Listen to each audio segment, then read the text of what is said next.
Et nous sommes de retour au plateau pour la suite de cette émission. Après le journal, nous retrouvons nos invités pour la suite de cette émission. Nous abordons notre troisième sujet. Nous parlons de la République démocratique du Congo et du processus de paix. La Belgique appelle à la vigilance et au dialogue national. Le ministre des Affaires étrangères ou vice-premier ministre de la Belgique, Maxime Prévost, était en tournée dans les pays de la région des Grands Lacs. Dernière étape de cette tournée, Kinshasa, en République démocratique du Congo. Il a rencontré la première ministre et également le président Félix Tshisekedi. Il s'est prononcé sur plusieurs questions, surtout le processus de paix dans l'est de la RDC. Il appelle surtout à la vigilance suite à cet accord de principe signé entre la Belgique et entre le Rwanda et la République démocratique du Congo sous l'égide de Washington, et aussi cet accord signé entre la République démocratique du Congo et le M23 sous l'égide de Doha. La Belgique veut prendre sa place dans ces négociations, mais reste très vigilante et appelle à la vigilance et surtout à des concertations au plan national pour une République démocratique plus forte. Nous en parlons avec nos invités. Je commence par vous, Adam Adrono, pour ce sujet. La Belgique, comme je le disais, se positionne aussi dans la résolution du conflit dans l'est de la République démocratique du Congo, mais bizarrement, c'est que la Belgique reste très méfiante, surtout par rapport à l'accord trouvé avec entre la République démocratique du Congo et le Rwanda sous l'égide des États-Unis. Oui, ça va de soi. Vous savez, je pense que le ministre des Affaires étrangères belge n'a pas dit quelque chose de nouveau, justement, compte tenu du fait que cette méfiance va de soi, liée à chacun des pays dans cette crise-là.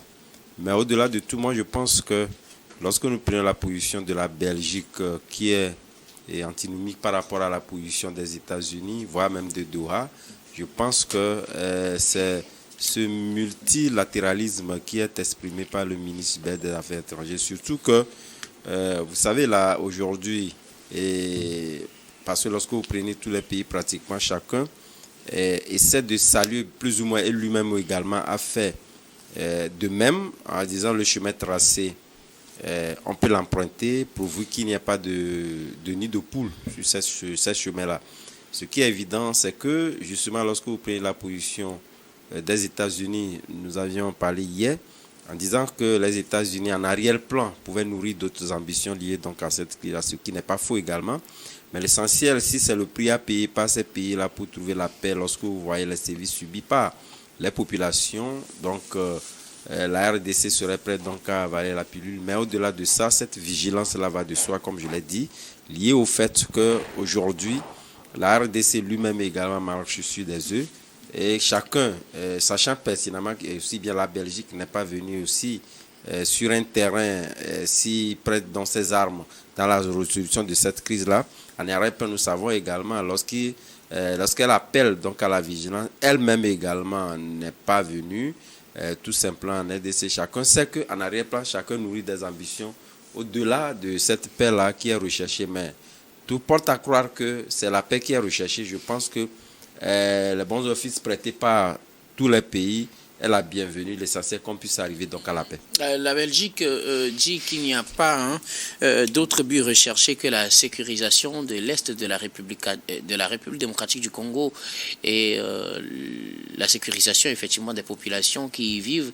Est-ce une manière de dire que à part la Belgique, il y a d'autres pays qui interviennent et qui cherchent des intérêts, parce que si la Belgique vient dire que par rapport au processus de Doha, au processus de Washington, on apprécie, mais il faut rester vigilant, on attend de mesurer les résultats concrets sur le terrain, que faut-il y comprendre? Pourquoi une telle méfiance de la Belgique? Non, mais la méfiance de la Belgique n'est pas sincère de mon point de vue, parce que la Belgique également essaie de dire tout haut ce que tout le monde connaît, mais également on sait qu'aucune puissance étrangère ne peut mettre pied en RDC sans penser à ses intérêts.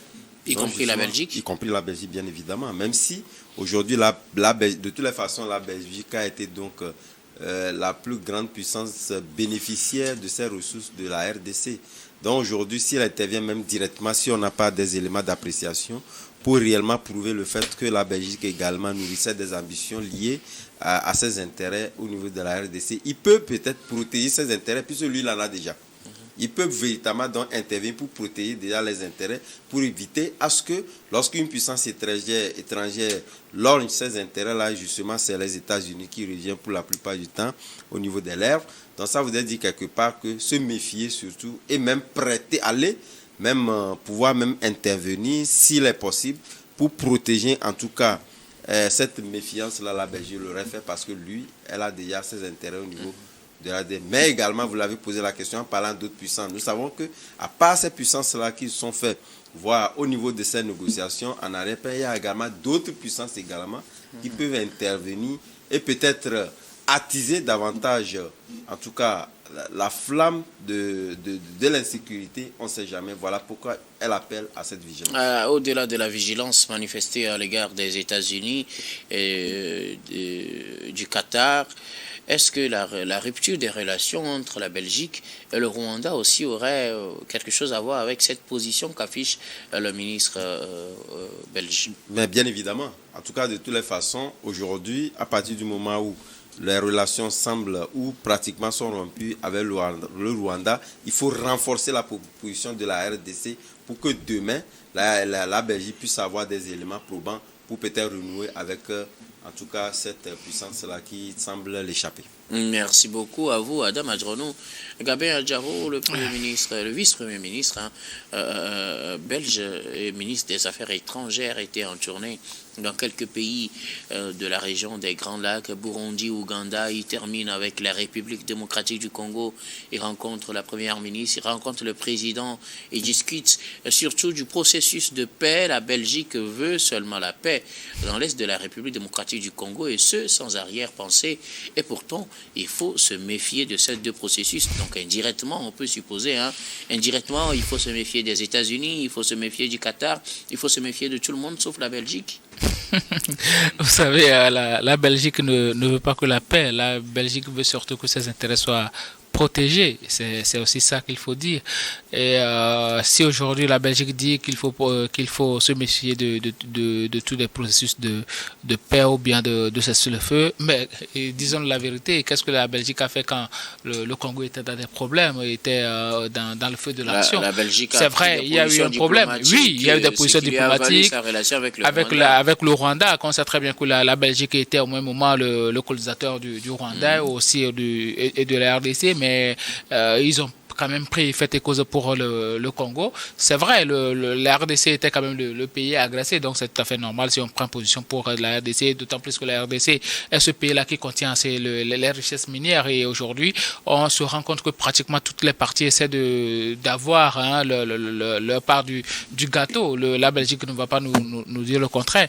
Donc, si la Belgique parle de dialogue, de renforcer le dialogue, pour moi, ça, c'est vrai, c'est tout à fait normal, parce que le problème est venu des Congolais. Ce sont les Congolais qui ont créé par eux-mêmes les problèmes. Les rébellions sont venues des Congolais avant que les autres pays ne se greffent autour. Les autres pays aujourd'hui profitent du fait qu'il n'y ait pas une certaine union au sein des Congolais pour profiter des richesses de ce pays-là et semer de la zizanie. Donc pour moi, là, je pense que c'est au-delà de l'aspect profiteur ou bien profiteuse de la Belgique, on peut dire quand même qu'ils ont apporté quand même un élément probant aujourd'hui par rapport aux Congolais qui n'arrivent pas à s'entendre sur un idéal commun, c'est-à-dire faire développer leur pays, s'unir pour défendre l'intégrité territoriale. Donc pour moi, je pense que c'est déjà une très bonne chose. Mais la Belgique ne va pas nous dire aujourd'hui que eux, ils veulent simplement la paix, ils n'ont rien à voir là-dedans. Ce sont des gens qui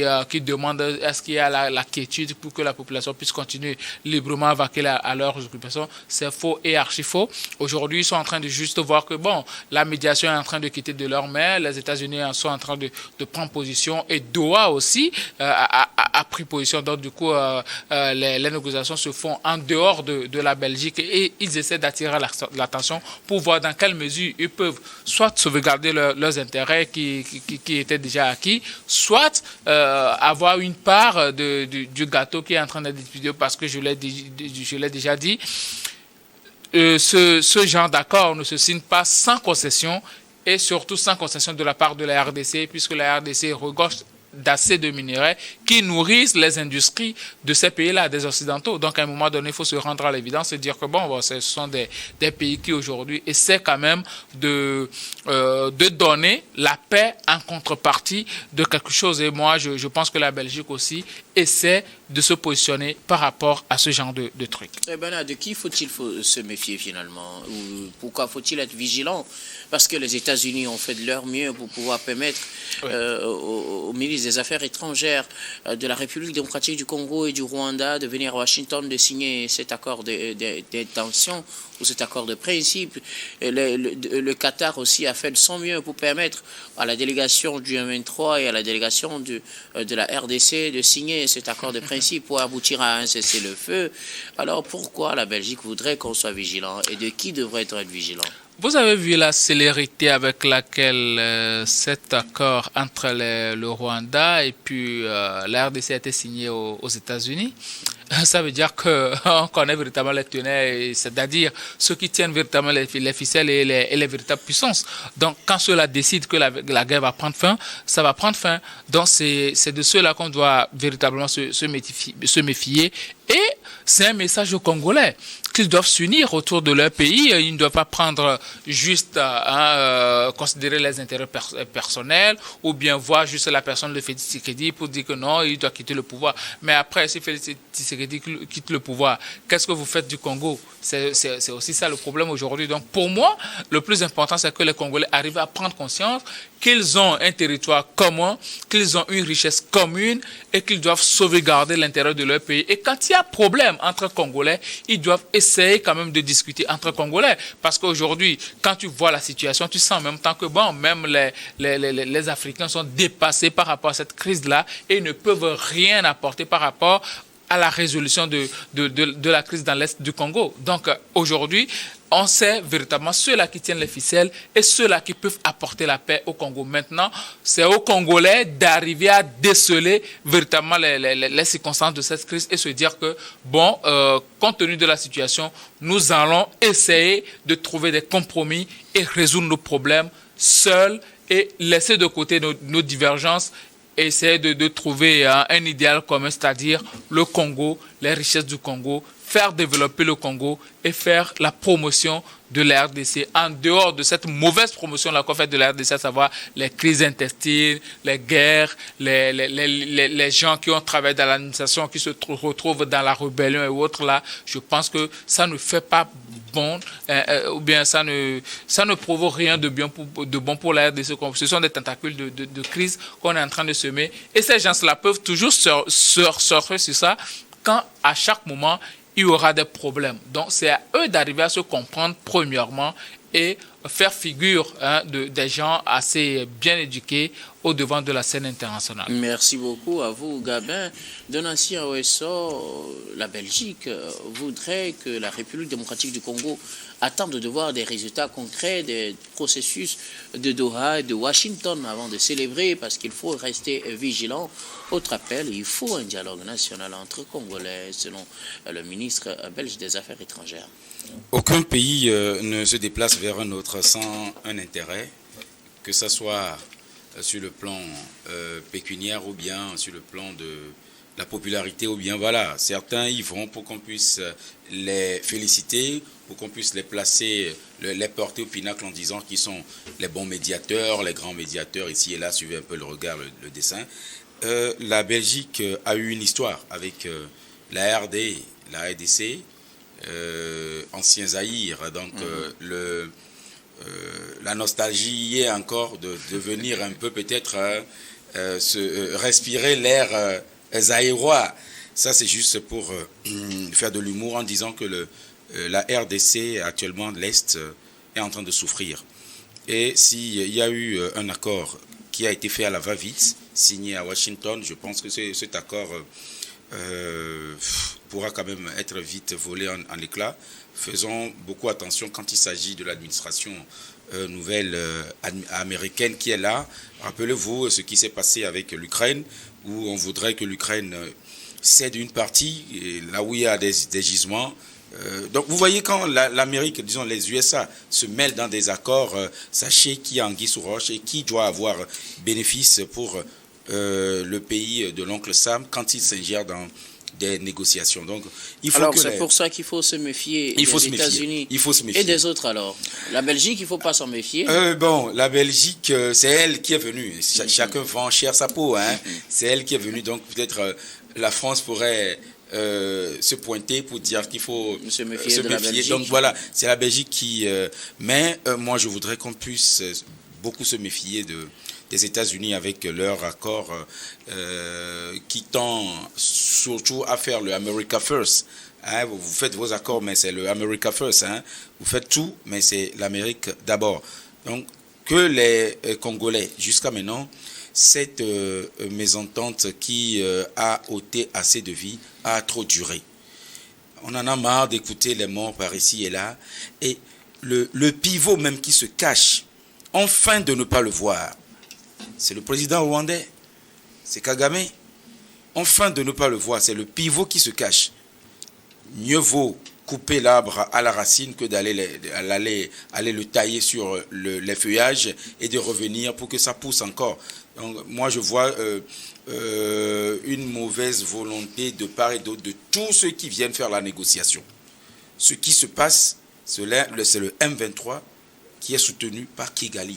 C'est ça que les gens ne voudraient pas attaquer au fin fond. On passe autour de la plaie, alors que la plaie est là et commence pas à gangréner. On va quand même amputer la personne si ça continue. Mieux vaut attaquer les choses véritablement pour que cette guerre puisse s'estomper et que la paix règne là-bas. Parce que les armes crépitaient encore sur le continent africain. On n'est plus à l'époque de la Seconde Guerre mondiale, ni même dans les années de l'ère de la démocratie des années 90, où il y a eu quelques tirs dans certains pays africains. On est actuellement à une ère de développement, l'ère de la mondialisation, où on va encore se tirailler. La RDC doit beaucoup faire attention parce que son sol, elle est bénie, et cette bénédiction est pour la RDC une malédiction, on peut le dire ainsi, une bénédiction maudite que la RDC a. Elle doit beaucoup faire attention à son cobalt, à ses gisements qui sont dans son sous-sol, et faire surtout attention à ceux qui viennent prêter leurs bons offices. Plusieurs sont venus avec leur intérêt. C'est comme une belle fille qui est là, tout le monde est là, mais c'est quand même pour en profiter un temps soit peu et repartir. Peut-être il y aura un parmi eux qui pourrait offrir le mariage, mais c'est vraiment ajouté. Merci beaucoup à vous tous pour vos contributions. Nous arrivons à la fin de ce sujet aussi. Nous allons marquer une nouvelle pause, puis on reviendra tout à l'heure pour la dernière partie de cette émission. Dernière partie que nous allons bien évidemment consacrer au Togo.